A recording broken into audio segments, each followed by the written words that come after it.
Isabel viendo llover en Macondo. Gabriel García Márquez. El invierno se precipitó un domingo a la salida de misa. La noche del sábado había sido sofocante, pero aún en la mañana del domingo no se pensaba que pudiera llover. Después de misa, antes de que las mujeres tuviéramos tiempo de encontrar un broche de las sombrillas, sopló un viento espeso y oscuro que barrió en una amplia vuelta redonda el polvo y la dura yesca de mayo. Alguien dijo junto a mí: es viento de agua. Y yo lo sabía desde antes, desde cuando salimos al atrio, y me sentí estremecida por la viscosa sensación en el vientre. Los hombres corrieron hacia las casas vecinas con una mano en el sombrero y un pañuelo en la otra, protegiéndose del viento y la polvareda. Entonces llovió, y el cielo fue una sustancia gelatinosa y gris que aleteó a una cuarta de nuestras cabezas. Durante el resto de la mañana, mi madrastra y yo estuvimos sentadas junto al pasamano, alegre de que la lluvia revitalizara el romero y el nardo sedientos en las macetas, después de 7 meses de verano intenso, de polvo abrasante. Al mediodía cesó la reverberación de la tierra y un olor a suelo removido, a despierta y renovada vegetación, se confundió con el fresco y saludable olor de la lluvia con el romero. Mi padre dijo a la hora de almuerzo: cuando llueve en mayo es señal de que habrá buenas aguas. Sonriente, atravesada por el hilo luminoso de la nueva estación, mi madrastra me dijo: eso lo oíste en el sermón. Y mi padre sonrió y almorzó con buen apetito y hasta tuvo una entretenida digestión junto al pasamano, silencioso, con los ojos cerrados pero sin dormir, como para creer que soñaba despierto. Llovió durante toda la tarde, en un solo tono. En la intensidad uniforme y apacible se oía caer al agua como cuando se viaja toda la tarde en un tren. Pero sin que lo advirtiéramos, la lluvia estaba penetrando demasiado hondo en nuestros sentidos. En la madrugada del lunes, cuando cerramos la puerta para evitar el vientecillo cortante y helado que soplaba del patio, nuestros sentidos habían sido colmados por la lluvia, y en la mañana del lunes los había rebasado. Mi madrastra y yo volvimos a contemplar el jardín. La tierra áspera y parda de mayo se había convertido durante la noche en una sustancia oscura y pastosa, parecida al jabón ordinario. Un chorro de agua comenzaba a correr por entre las macetas. Creo que en toda la noche han tenido agua de sobra, dijo mi madrastra, y yo noté que había dejado de sonreír y que su regocijo del día anterior se había transformado en una seriedad laxa y tediosa. Creo que sí, dije. Será mejor que los guajiros las pongan en el corredor mientras escampa. Y así lo hicieron. Mientras la lluvia crecía como árbol inmenso sobre los árboles, mi padre ocupó el mismo sitio en que estuvo la tarde del domingo, pero no habló de la lluvia. Dijo: debe ser que anoche dormí mal, porque me he amanecido doliendo el espinazo. Y estuvo allí sentado contra el pasamano, con los pies en una silla y la cabeza vuelta hacia el jardín vacío. Solo al atardecer, después de que se negó a almorzar, dijo: es como si no fuera a escampar nunca. Y yo me acordé de los meses de calor. Me acordé de agosto, de esas siestas largas y pasmadas en que nos echábamos a morir bajo el peso de la hora, con la ropa pegada al cuerpo por el sudor, oyendo afuera el zumbido insistente y sordo de la hora sin transcurso. Vi las paredes lavadas, las junturas de la madera ensanchadas por el agua. Vi el jardincillo vacío por primera vez y el jazminero contra el muro fiel al recuerdo de mi madre. Vi a mi padre sentado en el mecedor, recostadas en una almohada las vértebras doloridas y los ojos tristes, perdidos en el laberinto de la lluvia. Me acordé de las noches de agosto, en cuyo silencio maravilloso no se oye nada más que el ruido milenario que hace de la tierra girando en el eje oxidado y sin aceitar. Súbitamente me sentí sobrecogida por una agobiadora tristeza. Llovió durante todo el lunes, como el domingo, pero entonces parecía como si estuviera lloviendo de otro modo, porque algo distinto y amargo ocurría en mi corazón. Al atardecer, dijo una voz junto a mi asiento, es aburridora esta lluvia. Sin que me volviera a mirar, reconocí la voz de Martín. Sabía que él estaba hablando en el asiento del lado con la misma expresión fría y pasmada que no había variado ni siquiera después de esa sombría madrugada de diciembre en que empezó a ser mi esposo. Había transcurrido 5 meses desde entonces. Ahora yo iba a tener un hijo y Martín estaba allí, a mi lado, diciendo que le aburría la lluvia. Aburridora no, dije. Lo que me parece es demasiado triste, es el jardín vacío y esos pobres árboles que no pueden quitarse del patio. Entonces me volví a mirarlo y ya Martín no estaba allí. Era apenas una voz que me decía: por lo visto no piensa escampar nunca. Y cuando miré hacia la voz, solo encontré la silla vacía. El martes amaneció una vaca en el jardín. Parecía un promontorio de arcilla en su inmovilidad dura y rebelde. Hundidas las pezuñas en el barro y la cabeza doblegada, durante la mañana los guajiros trataron de ahuyentarla con palos y ladrillos, pero la vaca permaneció imperturbable en el jardín, dura, inviolables, todavía las pezuñas hundidas en el barro y la enorme cabeza humillada por la lluvia. Los guajiros la acostaron hasta cuando la paciente tolerancia de mi padre vino en defensa suya. «Déjenla tranquila», dijo. «Ella se irá como vino». Al atardecer del martes, el agua apretaba y dolía como una mortaja en el corazón. El fresco de la primera mañana empezó a convertirse en una humedad caliente. Era una temperatura de escalofríos. Los pies sudaban dentro de los zapatos. No se sabía qué era más desagradable, si la piel al descubierto o el contacto con la ropa en la piel. En la casa había cesado toda actividad. Nos sentamos en el corredor, pero ya no contemplábamos la lluvia como el primer día. Ya no la sentíamos caer. Ya no veíamos sino el contorno de los árboles en la niebla, en un atardecer triste y desolado que dejaba en los labios el mismo sabor con que se despierta después de haber soñado con una persona desconocida. No sabía que era martes y me acordaba de las mellizas de San Jerónimo, de las niñas ciegas que todas las semanas vienen a la casa a decirnos canciones simples, entristecidas por el amargo y desamparado prodigio de sus voces.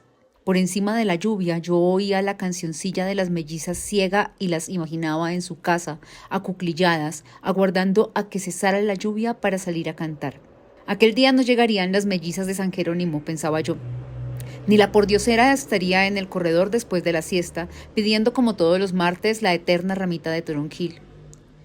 Ese día perdimos el orden de las comidas. Mi madrastra sirvió a la hora de la siesta un plato de sopa simple y un pedazo de pan rancio, pero en realidad no comíamos desde el atardecer del lunes y creo que desde entonces dejamos de pensar. Estábamos paralizados, narcotizados por la lluvia, entregados al derrumbamiento de la naturaleza en una actitud pacífica y resignada. Solo la vaca se movió en la tarde. De pronto, un profundo rumor sacudió sus entrañas y las pezuñas se hundieron en el barro con mayor fuerza. Luego permaneció inmóvil durante media hora, como si ya estuviera muerta, pero no pudiera caer porque se lo impedía la costumbre de estar viva, el hábito de estar con la misma posición bajo la lluvia. Hasta cuando la costumbre fue más débil que el cuerpo, entonces dobló las patas delanteras, levantadas todavía en el último esfuerzo agónico, las ancas brillantes y oscuras, hundió el babeante hocico en el lodazal y se rindió por fin al peso de su propia materia en una silenciosa, gradual y digna ceremonia de total derrumbamiento. «Hasta ahí llegó», dijo alguien a mis espaldas. Y yo me volví a mirar y vi en el umbral a la pordiosera de los martes que venía a través de la tormenta a pedir la ramita de toronjil.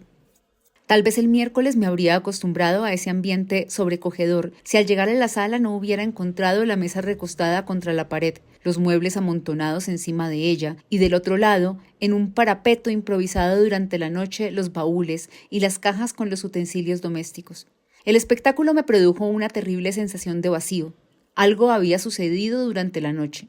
La casa estaba en desorden. Los guajiros sin camisa y descalzos con los pantalones enrollados hasta las rodillas transportaban los muebles al comedor.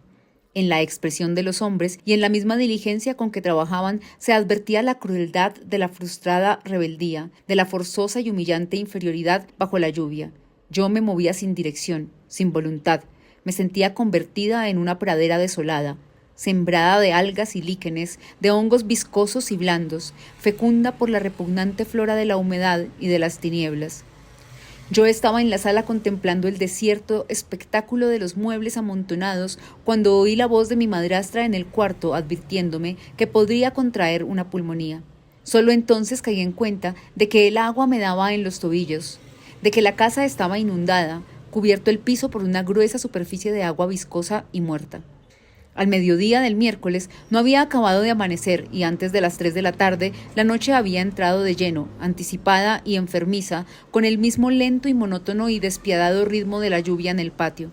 Fue un crepúsculo prematuro, suave y lúgubre que creció en medio del silencio de los guajiros, que se acuclillaron en las sillas contra las paredes rendidos e impotentes ante el disturbio de la naturaleza. Entonces fue cuando empezaron a llegar noticias de la calle.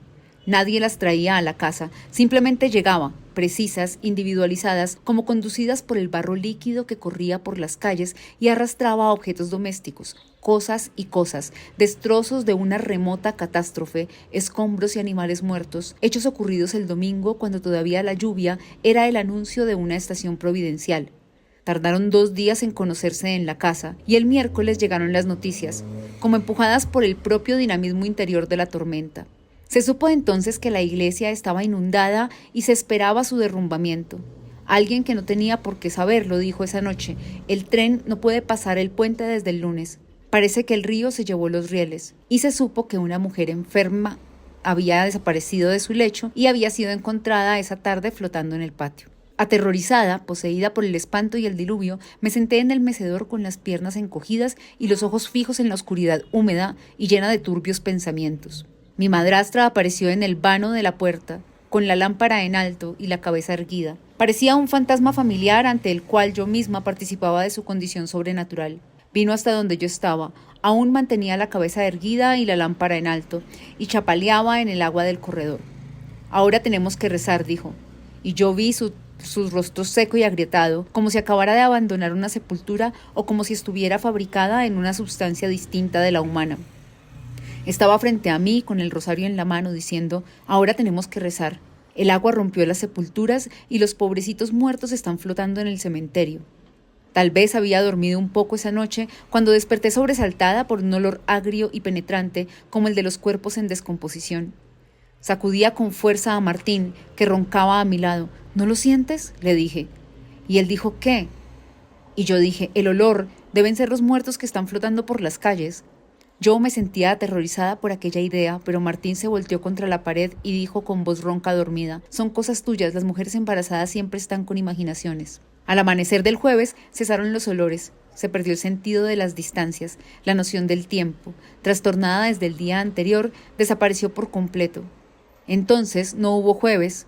Lo que debía ser lo fue una cosa física y gelatinosa que había podido apartarse con las manos para asomarse al viernes. Allí no había hombres ni mujeres, ni madrastra. Mi padre, los guajiros, eran cuerpos adiposos e improbables que se movían en el tremedal del invierno.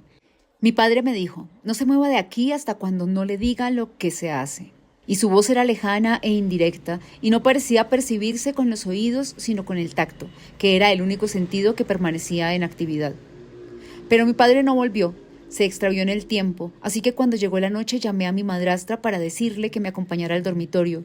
Tuve un sueño pacífico, sereno, que se prolongó a lo largo de toda la noche. Al día siguiente la atmósfera seguía igual, sin color, sin olor, sin temperatura. Tan pronto como desperté, salté a un asiento y permanecí inmóvil porque algo me indicaba que todavía una zona de mi conciencia no había despertado por completo. Entonces oí el pito del tren, el pito prolongado y triste del tren fugándose de la tormenta. Debe haber escampado en alguna parte, pensé, y una voz a mis espaldas pareció responder a mi pensamiento. «¿Dónde?», dijo. «¿Quién está ahí?». Dije yo, mirando, y vi a mi madrastra con un brazo largo y escuálido extendido hacia la pared. «Soy yo». Y yo le dije: «¿Los oyes?». Y ella dijo que sí, que tal vez habría escampado en los alrededores y habían reparado las líneas. Luego me entregó una bandeja con el desayuno humeante. Aquello olía a salsa de ajo y manteca hervida. Era un plato de sopa. Desconcertada, le pregunté a mi madrastra por la hora, y ella, calmadamente, con una voz que sabía a postrada resignación, dijo: «Deben ser las 2:30 más o menos. El tren no lleva retrasos después de todo». Yo le dije: «¿Las 2:30? Las 2:30. ¿Cómo hice para dormir tanto?». Y ella dijo: «No has dormido mucho, a lo sumo serían las 3». Y yo temblando, sintiendo resbalar el plato entre mis manos: «Las 2:30 del viernes», dije. Y ella monstruosamente tranquila: «Las 2:30 del jueves, hija, todavía las 2:30 del jueves». No sé cuánto tiempo estuve hundida en aquel sonambulismo en que los sentidos perdieron su valor. Solo sé que después de muchas horas incontables oí una voz en la pieza vecina, una voz que decía: «Ahora puedes rodar la cama para ese lado». Era una voz fatigada, pero no voz de enfermo, sino de convaleciente.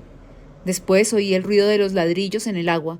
Permanecí rígida antes de darme cuenta de que me encontraba en posición horizontal. Entonces sentí el vacío inmenso. Sentí el trepidante y violento silencio de la casa, la inmovilidad increíble que afectaba a todas las cosas. Y súbitamente sentí el corazón convertido en una piedra helada. «Estoy muerta», pensé. «Dios, estoy muerta». Di un salto de la cama. Grité: «¡Ada! ¡Ada!». La voz desabrida de Martín me respondió desde el otro lado: «No pueden oírte porque ya están afuera». Solo entonces me di cuenta de que había escampado y de que en torno a nosotros se extendía un silencio, una tranquilidad, una beatitud misteriosa y profunda, un estado perfecto que debía ser muy parecido a la muerte. Después se oyeron pisadas en el corredor. Se oyó una voz clara y completamente viva. Luego un vientecito fresco sacudió la hoja de la puerta, hizo crujir la cerradura, y un cuerpo sólido y momentáneo, como una fruta madura, cayó profundamente en la alberca del patio. Algo en el aire denunciaba la presencia de una persona invisible que sonreía en la oscuridad. Dios mío, pensé entonces confundida por el trastorno del tiempo. Ahora no me sorprendería de que me llamaran para asistir a la misa del domingo pasado.